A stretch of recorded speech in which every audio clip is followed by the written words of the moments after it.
In 1996, a young Cletus Cassidy watches helplessly as his love, Francis Barrison, who has the ability of sound manipulation, is taken away from St. Estes Home for Unwanted Children to the Ravencroft Institute. On the way, she uses her sonic scream powers to escape and attacks young police officer Patrick Mulligan. Unbeknownst to Mulligan, who believes he killed her, Barrison is taken to the facility, which is hardened against her powers. In the present day, Mulligan, now a detective, contacts Eddie Brock to speak to Cassidy, a serial killer who refuses to talk to anyone other than Brock following their interview a year prior. After the visit, Venom, Eddie's symbiote, is able to figure out where Cassidy has hidden the bodies of victims, which gives Brock a huge career boost. Brock is then contacted by his ex-fiancée, Anne Weying, who tells him that she is now engaged to Dr. Dan Lewis, much to Venom's displeasure. Cassidy, who was found guilty of his crimes and earlier sentenced to death by lethal injection, invites Brock to San Quentin State Prison, where Cassidy is detained on death row to attend his execution. However, Venom is provoked to attack Cassidy via insults towards Brock. Cassidy bites Brock's hand, ingesting a small part of the symbiote. Back home, Venom, wanting more freedom to eat criminals, has an argument with Brock, and the two end up fighting until the symbiote detaches from his body. Cassidy's execution fails when a red symbiote emerges and blocks the injection. He introduces himself as Carnage, and goes on a violent rampage through the prison, freeing inmates and killing guards. Cassidy and Carnage then make a deal.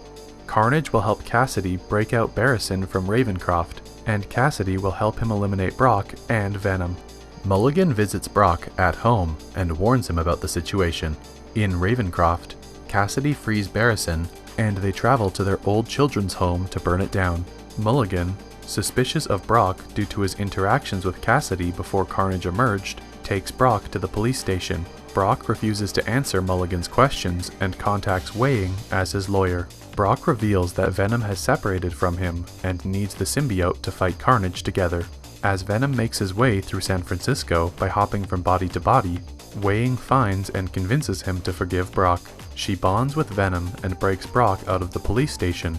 Brock and Venom make amends and bond again. Cassidy takes Mulligan hostage, and Barrison captures Weying after failing to find Brock. Barrison gives Lewis information on Weying's whereabouts, and he gives it to Brock. Cassidy and Barrison plan to get married at a cathedral, where Venom appears and fights Carnage. Barrison seemingly kills Mulligan by hanging him onto a chain. Venom holds his own against his spawn, but he is eventually overpowered brutally by Carnage, and the latter decides to kill Weying atop the cathedral. Venom manages to rescue Weying in time and provokes Barrison to use her powers again. Her sonic blast causes both symbiotes to separate from their hosts, as the cathedral collapses and a falling bell kills Barrison. Venom saves Brock by bonding with him before the impact. Carnage tries to bond with Cassidy again, but Venom devours the symbiote. Cassidy states that he only wanted to be Brock's friend, but Venom bites Cassidy's head off. While Brock, Venom, Weying, and Lewis escape, a still-living Mulligan's eyes flash blue. In a mid-credit scene, Brock and Venom, now fugitives, decide to take a vacation while they ponder their next steps. As Venom tells Brock about the symbiote's knowledge of other universes, a blinding light transports them from their hotel room to another room, where they watch J. Jonah Jameson reveal Spider-Man's identity as Peter Parker on television.